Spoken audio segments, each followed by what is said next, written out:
এবার কলকাতাবাসীর নাগালে গোবর্ধনপুর শুরু হয়েছে গাড়ি পারাপারের পল্টন জেটি পরিষেবা। এবার কলকাতাবাসী সহ বিভিন্ন মানুষের জন্য আরো সহজলভ্য হয়ে উঠল সুন্দরবনের শেষ প্রান্তের দ্বীপ গোবর্ধনপুর। কলকাতা থেকে সরাসরি গাড়ি নিয়ে পৌঁছে যাওয়ার নতুন সুযোগ তৈরি হয়েছে পল্টন জেটি ও এলসিটি পরিষেবার মাধ্যমে। বিরাটের বাজার থেকে বনশ্যামনগর ফেরি পারাপার পয়েন্টে শুরু হয়েছে পল্টন জেটির মাধ্যমে গাড়ি পারাপার। একই সঙ্গে বনশ্যামনগরের কালীবাঙ্গাল থেকে জিপ্লটের জগদ্দল নদী পারাপারেও চালু হয়েছে এলসিটি পরিষেবা। এর ফলে 4 চাকা ও 2 চাকার যানবাহন সরাসরি নদী পেরিয়ে গোবর্ধনপুরের দিকে যেতে পারছে। কলকাতা থেকে প্রায় 140 কিলোমিটার দূরে বঙ্গোপসাগরের তীরে অবস্থিত গোবর্ধনপুর। যদিও বিধায়ক সমীর কুমার জানা পর্যটন কেন্দ্র হিসেবে তুলে ধরতে চেয়েছিলেন, কিন্তু কোটি কোটি টাকা খরচা করেও পর্যটন কেন্দ্র বলতে কিছুই নেই। সবই সমুদ্রের করাল গ্রাসে তলিয়ে গেছে। তবে এখনো পর্যন্ত এই গোবর্ধনপুরে যাওয়ার সময় নদীপথে দেখা মেলে বিশাল আকৃতির কুমির, যা এলাকাবাসী নৌকা যাত্রীদের নজর কাড়ে।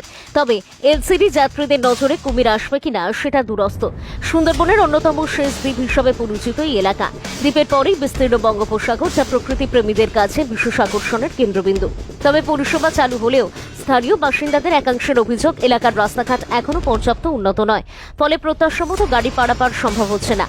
বড় যানবাহনের চলাচল সীমিত থাকায় মূলত ছোট 4 চাকা ও 2 চাকার গাড়ির উপরেই নির্ভর করতে হচ্ছে পরিষেবাকে।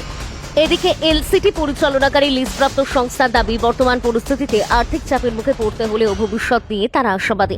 সংস্থার মতে যোগাযোগ ব্যবস্থা ও রাস্তাঘাটের উন্নয়ন হলে পর্যটকের সংখ্যা বাড়বে এবং পরিষেবাও লাভজনক হয়ে উঠবে। নতুন এই উদ্যোগের ফলে সুন্দরবনের উপকূলবর্তী পর্যটন মানচিত্রে গোবর্ধনপুরের গুরুত্ব আরও বাড়বে বলেই মনে করছেন পর্যটক মহল। দক্ষিণ চব্বিশ পরগনা থেকে রেবতী বালির রিপোর্ট, টিএন নিউজ বাংলা।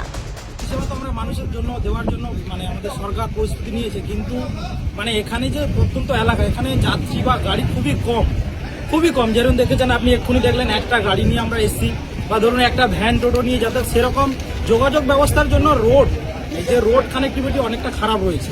এগুলো যদি ঠিক হয়ে যায়, আপাতত এখান থেকে কলকাতা থেকে ডাইরেক্ট গোবর্ধনপুর যাতায়াতের জন্য পরিষেবা সুন্দর আছে। যেভাবে তেল খরচা হচ্ছে আপনাদের প্রচুর টাকা, দিনের দিনে লস। সারাদিন ধরুন চলে যে টাকাটা হয়, তেলের পয়সাটা হয়, যেটা বলা যেতে পারে। আমাদের এইখান থেকে যদি সরকার 3খানা পুতুল পরিষেবা দিতে পারে সকালে, আমাদের খুব উপকৃত হয়, বা আমাদের মা বোনেরা একটু সুরক্ষিত ভালোভাবে যাওয়া আসা করতে পারে। কারণ আমাদের খুবই কষ্টদায়ক এখান থেকে পাথরঘাটা যাওয়া। এই যে বার চলছে, এদের তো পয়সা হচ্ছে না, এরা বলছে, দাবি করছে, কারো গাড়ি পার হচ্ছে না, কি করে চলবে? আমরা কি ভাবছেন? কিছু দিনের মধ্যে এই পরিষেবাটা চালু হয়েছে। এবার আমরা তো খুব নিজ এলাকায় বাস করি, পরিষেবাটা চালু করতে গেলে কিছুটা সময় লাগে। সেই সময়টা হয়তো অতিবাহিত, এবার সবাই তো সব কিছু করে বসে নেই। এবার কিছু মানুষ গাড়ি ঘোড়া আমাদের এখানে বিদেশে কিনছে, বা বাইরে কলকাতাতে যারা আমরা কর্মরত থাকি আমরা করছি। পরপর আসবে, চলাচল চালু হয়ে যাবে, সবই চালু হবে, সময়ের অপেক্ষা। সাধারণ মানুষ যেভাবে চাইছে, বর্তমান এই দিকটাও যেমন নামখানাতে প্রথম এইভাবে পল্টন ব্যবস্থা ছিল, ভ্যাসেল পরিষেবা ছিল, পর ব্রিজ হয়েছে, এটাও হবে। মূলত এটি রায়দিঘির একটা সংযোগস্থল এবং আমাদের বড় পর্যটন কেন্দ্র গোবর্ধনপুর। এদিকে কেন্দ্র করে অনেক পর্যটনরা যায়, টুরিস্টে। এবং আমরা চাইছি যাতে এখানে মেন রাস্তাটা যদি ভালো থাকে এবং ভালো করে সরকার উদ্যোগ নেয়, তাহলে এই রানিং অবস্থাটা বা গাড়ি চলাচলের পথটা আরও সংযোগ